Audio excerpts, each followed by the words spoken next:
Backlight முடிஞ்சது. உங்கள் graphics லைனே இதில் நம்ம ஆட் பண்ண போகிறோம். சிம்பிளாக எப்படி டெஸ்ட் பண்ணுறதுன்னு சொல்லி 2 டெஸ்ட்டில் பார்த்தீங்கன்னா ஈஸியாக செக் பண்ணுற மாதிரி. ஓகே, சேம் அதே மாதிரி இதோட ரேட் என்ன வந்துச்சு அப்படிங்கிறது நான் சொல்லணும் இல்லையா, உங்களுக்கு ஈஸியாக இருக்கும் இல்லையா. இந்த பக் கன்வெர்ட்டர் பார்த்தீங்க அப்படின்னாக்கா ஒரு அப்ராக்சிமேட்டாக எனக்கு 50 ரூபா என்னமோ வந்துச்சு. அடுத்து இந்த செக்ஷனை பொறுத்த வரைக்கும் நம்மளே இப்போ ஸ்கிராப் போர்ட்லேருந்து ரெடி பண்ணது தான், அதனால் பெருசாக செலவு ஒன்றும் இல்லை. இந்த PWM மாடியூல் வந்து பார்த்தீங்கன்னா 2 செக்மெண்ட்டுக்கு யூஸ் ஆகுது. பட் ஆனால் 39 ரூபா என்னமோ ஆர்டர் பண்ணி எடுத்தேன்னு நினைக்கிறேன். இந்த செக்ஷன் எனக்கு வந்து பார்த்தீங்கன்னா ஒரு 5 ரூபாய்க்குள்ளே தான் வரும்னு நினைக்கிறேன். ஓகே, 5 ரூபாங்கிறது சரி ஒரு 10 ரூபான்னு வச்சுக்கிங்களேன். ஓகே, இது வந்து பார்த்தீங்க அப்படின்னாக்கா 30 ரூபா வந்துச்சு சுவிட்சு. சரி, இந்த ப்ரோப் மல்டிமீட்டர் ப்ரோப் தான். நார்மலாக வந்து பார்த்தீங்கன்னா 15 ரூபாயிலேருந்து 20 ரூபாய்க்குள்ளே கிடைக்கும். இதெல்லாம் சேர்ந்தே அப்புறம் இந்த போர்டு வந்து பார்த்தீங்கன்னா உங்களுக்கே தெரியும் ஒரு 10 ரூபா வரும்னு நினைக்கிறேன். இதெல்லாம் சேர்ந்தே ஒரு 150 ரூபா அப்படிங்கிறது சொல்லலாம். 150லேருந்து ஒரு 200க்குள்ளேன்னு சொல்லலாம். இந்த செலவுலேயே வந்து பார்த்தீங்கன்னா ஒரு பேக்லைட்டை செக் பண்ணுற மாடியூல் சேம். இது இல்லாமல் அந்த கிராஃபிக்ஸை செக் பண்ணுற மாடியூலையும் நம்மளால் பண்ணிட முடியும். அப்படின்னாக்க இது உங்களுக்கு வந்து பார்த்தீங்கன்னா வெரி யூஸ்ஃபுல் டூலாக தான் இருக்க போகுது. சேம் இது இல்லாமல் இதுக்கு அடுத்த லெவலும் இது கொண்டு போக முடியும். செப்பரேட்டாக ஒரு மைக்ரோ கண்ட்ரோலை வச்சுட்டு ஒரு வந்து புஷ் பட்டன் வச்சு டக்குன்னு ஸ்விட்ச் பண்ணி கொண்டு போகலாம். ஓகே, ஆட்டோமேட்டிக் ஸ்விட்சிங்கில் கொண்டு போகலாம். பட் அடுத்த லெவலில் அதெல்லாம் வந்து அடுத்தடுத்த லெவலில் ட்ரை பண்ணுறேன். இப்போதைக்கு இதை வந்து பார்த்தீங்கன்னா எந்த அளவுக்கு யூஸ்ஃபுல்லாக இருக்குது அப்படிங்கிறத எனக்கு கொஞ்சம் அப்டேட் பண்ணுங்கள், பார்க்கலாம். ஓகே,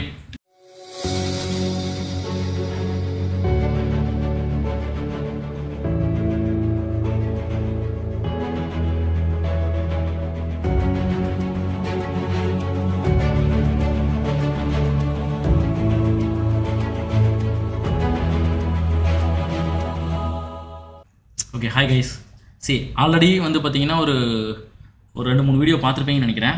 ஒன்றுலேயும் வந்து பார்த்தீங்கன்னா எப்படி பண்ணுறதுங்கிற வீடியோ போட்டிருந்தேன். ஸோ இந்த வீடியோவில் வந்து பார்த்தீங்க அப்படின்னாக்கா உங்களுக்கு காயில் டெஸ்ட்டு, டயோட் டெஸ்ட்டு, அதே மாதிரி ஸ்விட்சிங் டெஸ்ட்டு. ஓகே, இந்த ஒரு மோடியூலை வச்சு பேக்லைட் செக்ஷனை முடிச்சிடலாம். ஓகே, அடுத்தது நீங்கள் வந்து பார்த்தீங்கன்னா ஒரு ஸ்கிராப் போர்டில் என்ன பண்ணிக்கணும்னு கேட்டால் டயோடு ஒன்று எடுத்துக்கங்க. பேக்லைட் செக்ஷனில் இருக்க டயோடை எடுத்துக்கணும்.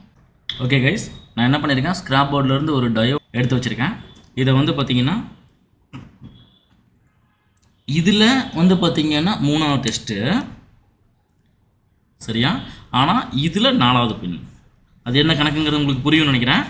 ஓகே, ஸோ இதை வச்சுக்கிட்டு நான் இப்போ என்ன பண்ண போகிறேன், 4வதுல சால்வ் பண்ண போகிறேன். ஓகேவா?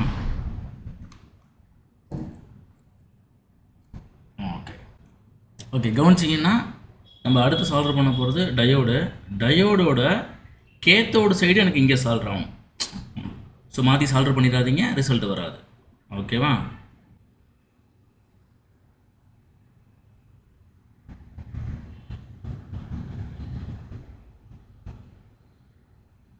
ஓகேவா? கரெக்டாக அலைன் பண்ணி வச்சு பிடிச்சிட்டு ஜஸ்ட் இதுலேயும் டச்சப் தான், ஜாஸ்தி பண்ணிடக்கூடாது. அவ்வளோதான். ஓகேவா? இந்த ஒயரை ஸ்க்ரீனில் தெரிஞ்சுதா இல்லை மறைச்சிட்டுனா? ஓகே, இங்கே பாருங்கள். ஸோ ஜஸ்ட் லூப் எடுத்துருக்கேன், வேறு எதுவும் இல்லை. சர்க்யூட்டை கொண்டு போய் க்ளோஸ் பண்ணுறதுக்காக, கிரவுண்ட் பண்ணுறதுக்காக கொண்டு போய் என்ன பண்ணுறேன், நான் ஓவரால் கிரவுண்ட் இருக்கு இல்லையா, அதில் கொண்டு போய் சால்டர் பண்ண போகிறேன். எங்கே சால்டர் பண்ணலாம், ஈஸியாக எங்கே இருக்குன்னு பார்க்குறேன். இந்த ஜம்பரை கொண்டு வந்து இங்கே அடிச்சிட்டோம்னா இன்னும் கொஞ்சம் ஈஸியாக இருக்கும். சர்க்யூட் க்ளோஸ் பண்ணுறதுக்கு ரொம்ப வசதியாக இருக்கும்.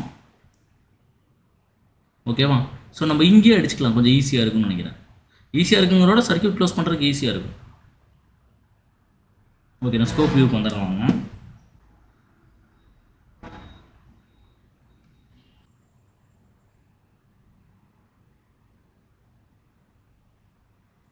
அவ்வளோதான். ஓகே, இப்போ என்ன பண்ண போகிறோன்னு கேட்டால் டயோட் டெஸ்ட்டு. டயோடோட கேத்தோட சைடை நம்ம ரெட் ப்ரோப் கனெக்ட் பண்ணணும். ஏன்னா இதுதான் நம்மளுக்கு வந்து பார்த்திங்கன்னா ஆனோட் லைனை. இது வந்து பார்த்திங்கன்னா டயோடனுடைய ஆனோட் சைடு கனெக்ட் பண்ணணும். ஓகேவா? ஸோ இப்போ பாருங்கள், நான் உங்களுக்கு வந்து கனெக்ட் பண்ணிக்கிறேன். செட்டை ஆன் பண்ணணும் ஃபஸ்ட்டு. ஓகே, செட்டை ஆன் பண்ணிக்கிறேன்.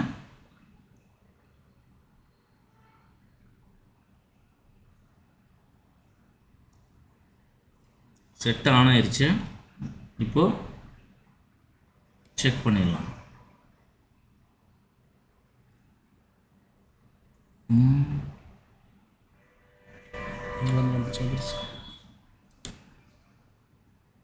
ரைட். ஓகேவா? எம்ஐங்கிற லோகோ வந்து தெரியுதா? ரைட். ஸோ இப்போது டயோடு போயிருக்கு அப்படிங்கிறதுனால நம்ம டயோடை மட்டும் மாற்றி செட் அவுட்புட் கொடுத்தோம்னா சரி. சிம்பிளாக இந்த மாதிரி நம்மளால் வந்து பார்த்திங்கன்னா இந்த டெஸ்ட்டை பண்ணிட முடியும். ஸோ இப்போ நம்ம என்ன பண்ண போகிறோம்னு கேட்டிங்கன்னா, நம்ம கொடுத்த கனெக்ஷனை நம்ம வந்து பார்த்திங்கன்னா எடுத்துகிட்டு என்ன பண்ண போகிறோம், so last test PWM test ஓகேவா, அதை வர வைக்கிறதுக்கு என்ன பண்ணணும், எப்படி நம்ம வந்து கனெக்ட் பண்ணணும் அப்படிங்கிறத சொல்லி தர போகிறேன். ஓகே, இதை முடித்தாவே பேக்லைட் செக்ஷன் முடிஞ்சுது. இப்போ என்ன பண்ணணும், இதில் நம்ம PWM மோடியில் ஒன்று வச்சோம் இல்லையா, அதுலேருந்து அந்த சென்ட்ரல் அவுட்புட் வருது இல்லையா, இங்கேருந்து ஒரு ஜம்பர் எடுத்துக்கொண்டு வந்து 5ஆவதுல, அது நம்ம டெஸ்ட்டுக்கு பேர் 5ஆவது டெஸ்ட்டு, இந்த பின்னுக்கு பேர் 6ஆவது பின்னு. ஓகே,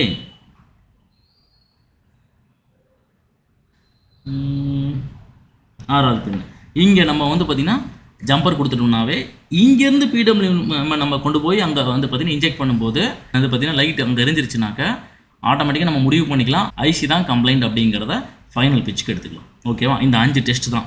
இப்போ நான் அந்த ஜம்பரையும் போட்டு அதையும் செக் பண்ணி காமிச்சிடுறேன். ஓகேவா, ஓகே, நல்லா கவனிச்சிங்கன்னா இப்போ நான் ஸ்கோப்பில் காமிக்கிறேன் பாருங்கள். இந்த நம்ம PWM மோடிலோட சென்டர் பின்லேருந்து அவுட்புட் எடுத்து பாருங்கள், பேக் சைடு எடுத்துருக்கேன். அவுட்புட்டு எடுத்து இந்த சுவிட்சினுடைய 6th பின்னுக்கு சால்டர் பண்ணியிருக்கேன். ஒரே ஒரு ஜம்பர் தான் போட்டிருக்கேன். இந்த ஒரு ஜம்பரை வந்து பார்த்திங்க அப்படின்னாக்கா PWM எனக்கு அவுட்புட் கொடுக்கும். ஸோ நான் 5th இதில் போட்டுட்டு ஓகே இந்த ப்ரோப் வழியாக அவுட்புட் எடுக்கிறேன். இங்கே பாருங்கள், ஓகே 5th இதில் போட்டிருக்கேன். எனக்கு இந்த சென்டர் பின்லேருந்து எனக்கு இங்கே சுவிட்சுக்கு 6th இதுக்கு வந்துருச்சு. ஸோ இப்போ நான் என்ன பண்ண போகிறேன்னு கேட்டால் இதுக்கு இன்புட்டை கொடுத்துட்டு CABC லைன் எனக்கு போர்டில் ஒர்க் ஆகுதா இல்லையாங்கிறத கன்ஃபார்ம் பண்ணிக்கலாம். ஓகே, ஐசி தான் பிரச்சனைங்கிறத இந்த ஃபைனல் பிச்சு கன்ஃபார்ம் பண்ணிக்கிட்டோம் அப்படின்னாக்கா ஆட்டோமேட்டிக்காக நம்ம என்ன பண்ணிக்கலாம்,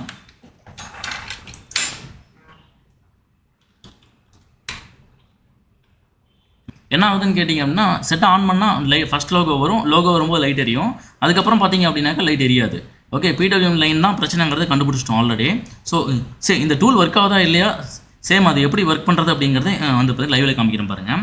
இதில் ஒரு ரெசிஸ்டர் வந்து பார்த்திங்கன்னா மிஸ்ஸிங், PWMோட ரெசிஸ்டர் தான்.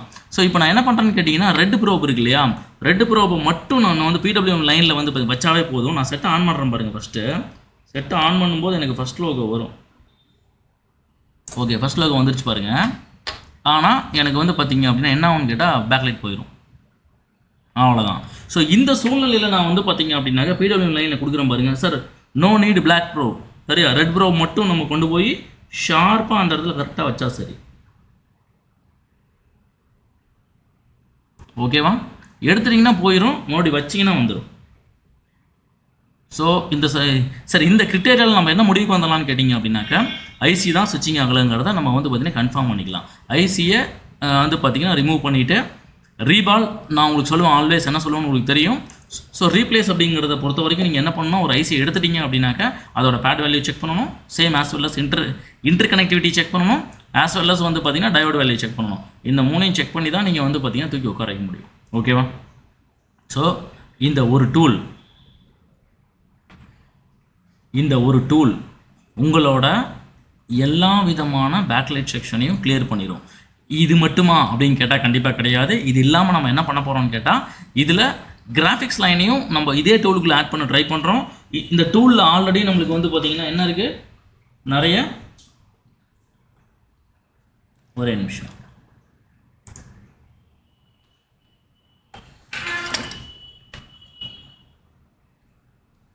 நான் செட்டை ஆஃப் பண்ணிடுறேன், ஒரே நிமிஷம். ஓகே, நிறைய ஸ்பேஸ் விட்டுருக்கும். எதுக்காகன்னு கேட்டிங்கன்னா அந்த வந்து பார்த்தீங்கன்னா கிராஃபிக்ஸ் லைனுக்கும் வந்து பார்த்திங்கன்னா ஒரு 2 லைன் ஆட் பண்ணலாம், 3 லைன் ஆட் பண்ணலாம்னு சொல்லி அதை பண்ணிட்டாவே உங்களோட கிராஃபிக்ஸ் லைனுக்கும் பேக்லைட்டுக்கும் வந்து இப்போதைக்கு பேக்லைட் முடிஞ்சுது. உங்கள் கிராஃபிக்ஸ் லைனே இதில் நம்ம ஆட் பண்ண போகிறோம்.